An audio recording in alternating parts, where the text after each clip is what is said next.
All right, 2 points. One, I'm going to experiment with the timing of these drops. I did 8 a.m. for a little bit. We're going to try 9 a.m., see if it works.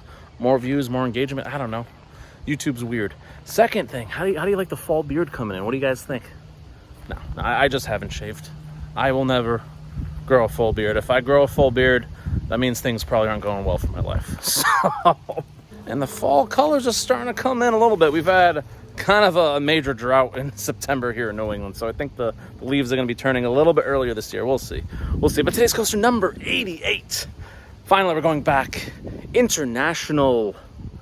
And for the first time, a coaster that I rode for the first time this year in 2025. Told you, it's going to be a lot of more mocks on this list, as I've ridden a few more mocks, especially in Europe.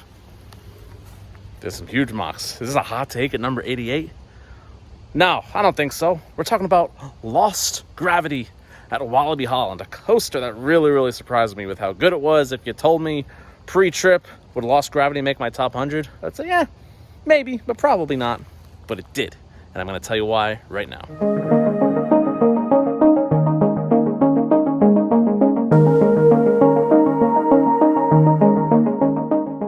At the number 88 spot is the original mock Big Dipper Lost Gravity at Wallaby Holland.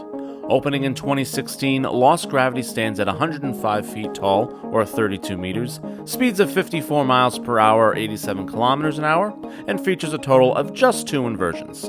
My first ride and visit to Wallaby Holland was just this past June, and while I only got one ride in the attraction, it was enough to stand out as one of the best coasters in a very deep lineup, with surprising smoothness and awesome airtime. This layout is extremely creative, starting with a fantastic drop. Especially sitting on the left side, you get big time whipped over. I even felt the need to hold on, it was that intense.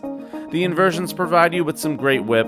Lost Gravity just constantly keeps you guessing about what's next, which layouts that aren't super repetitive are always a nice change of pace.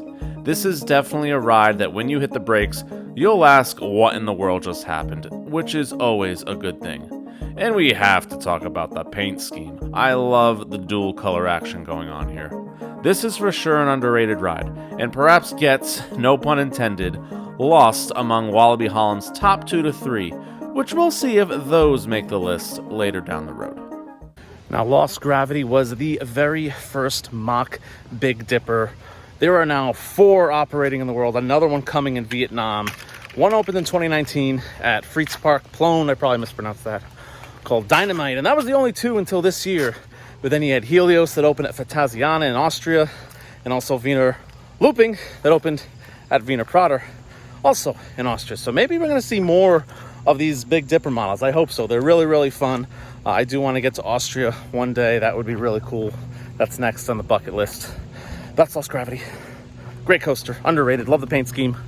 Till tomorrow, number 87. See you then. Like, comment, subscribe.